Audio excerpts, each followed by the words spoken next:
You know, one of the things I've always loved about the series of Bleach is the way Kubo writes. Is that he gives you little subtleties that will give you hints as to what's going to happen in the next few chapters. And as a reader, when you're not able to predict everything, it makes things all the more interesting. And when you are able to predict things, it's not so obvious because you feel like you've had to, like, you know, use your brain and think about it, and you've had to pick up on the little subtleties.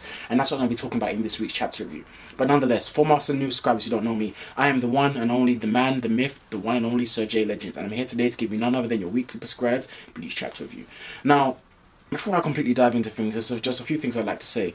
Like, I had a little complete pitch black segment in my last Bleach chapter review, but the reason for that was just simply because I didn't have time. I finished recording the video, I had it in the editing stage, and then I realised that while I was editing it, I don't feel like I completely got the point across of what I was trying to say in my chapter review. I feel like it was a little bit all over the place. So I did that little summary at the end just to tie things up and just make you guys completely understand the points that I was trying to make. And I feel like now that I've achieved that, once I did that little pitch black section. But that's not something that I'm going to be doing in any future videos. It was just that one time thing, and I didn't have the time to go back and, you know, record myself in my kimono stuff, because by then I had already changed out and was already pretty much going to be out the door and on my way. So I had to make it something really quick that I was able to do, and then I had to edit it in later. That's why it was like that. So thank you for, like, you know, putting up with that, and I appreciate you guys sticking by me. Also, my new subscribers, welcome. But nonetheless, let's just dive into things, but right after that intro.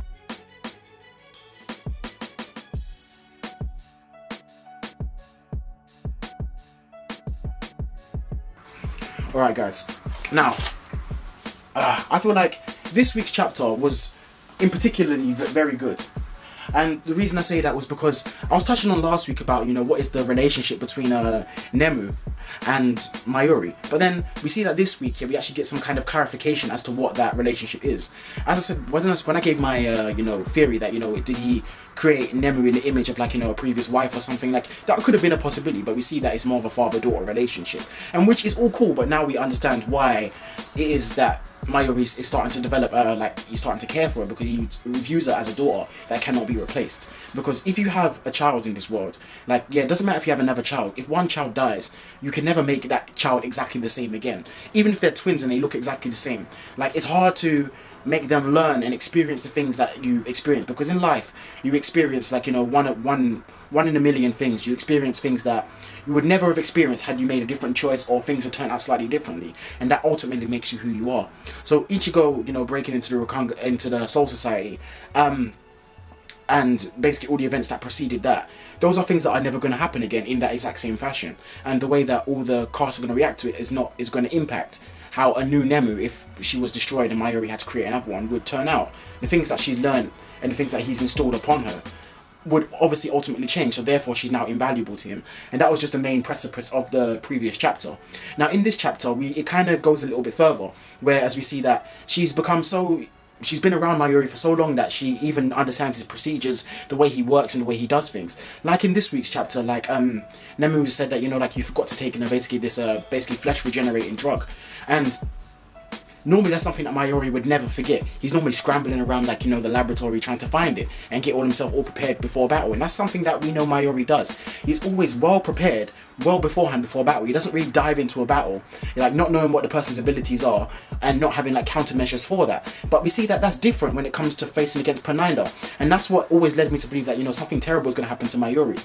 Now, let's just go towards the very end of the chapter. We see, like, Nemu, like, you know, looking up at Mayuri about to be crushed by the hand of Pernida breaking out of his, you know, his basically paralysis drug that freezes the nerves and all the organs attached to it, and all, like, basically flesh and matter material.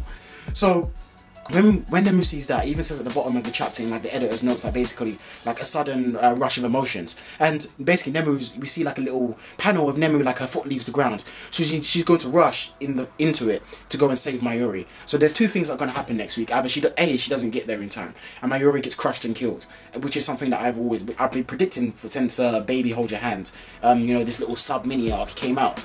And that's something that I would expect to happen. But then if, you know, Nemu ends up getting destroyed, I could see that impacting Mayuri heavily. And that would be what motivates him to be able to defeat Pernida. But then here's the thing, though. I honestly don't see how Pernida can be defeated by Mayuri.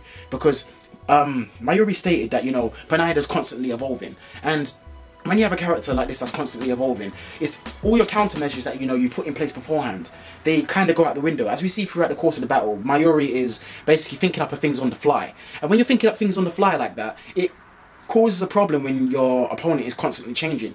Your opponent is evolving and you're running out of ideas. You've used your Bankai, which is basically the ace trump card of a Shinigami. He's used like different drugs, like paralysis drugs and things of that nature. He's even modified his Bankai to be able to counter Pineda. But everything that he's done has been ultimately defeated. So what does he have left? He's basically playing the dodging game when it comes to Pineda's arrows and his nerves, and he's been on the defensive for a very long time. He's been overpowered. He's even stated that Pineda has gained the intelligence level and basically the reaction speed of Kenpachi Zaraki, basically one of the strongest captains of the Gotei 13.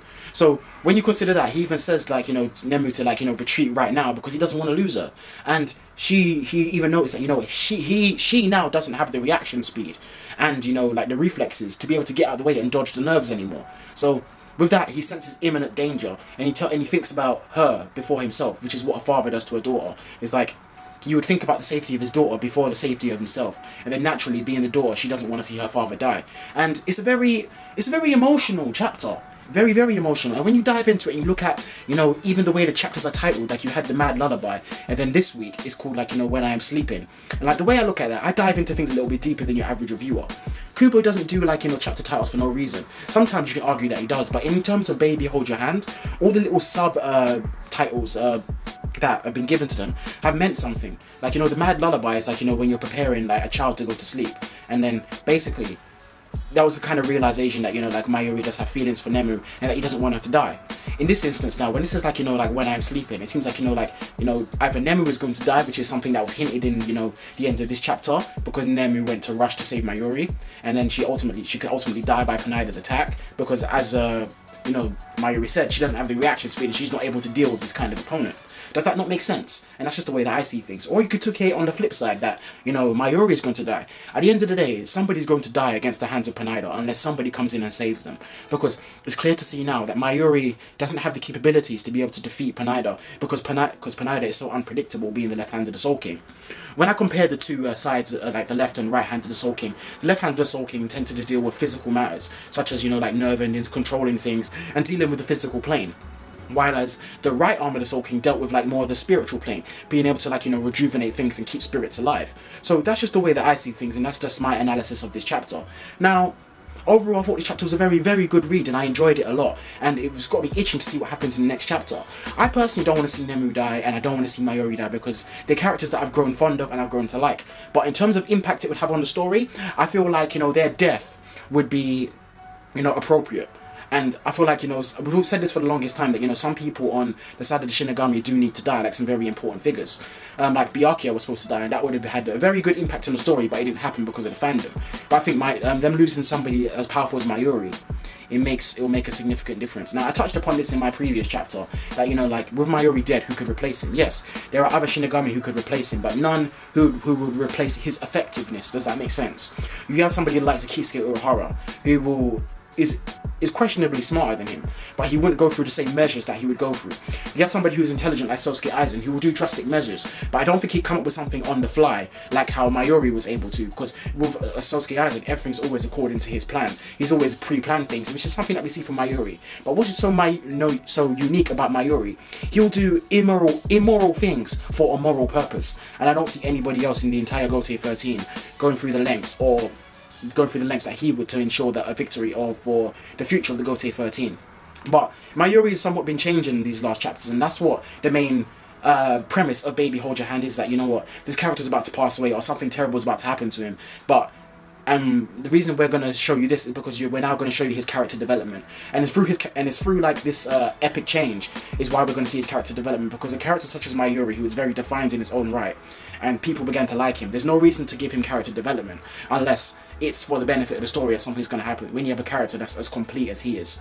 But nonetheless, I think I've rambled on enough. I hope you guys have enjoyed this week's chapter review, and I hope to see you guys next week. Also, I am going to be doing question time this week, so as usual, hit me up in the comment section below for questions that you'd like me to answer. Anyways, guys, I believe I've rambled on enough. You guys know what to do. Hit me up on Xbox Live, Twitter and Facebook. All the annotations and links will be on screen now and in the description below, which is the ending again. So let's just do this properly, guys. It's the man, the myth, the one and only Sir J Legend, aka your Captain of Squad Eggs and your President wasn't at Squad 00. I'm signing out, guys, and as always, my people, take care and peace.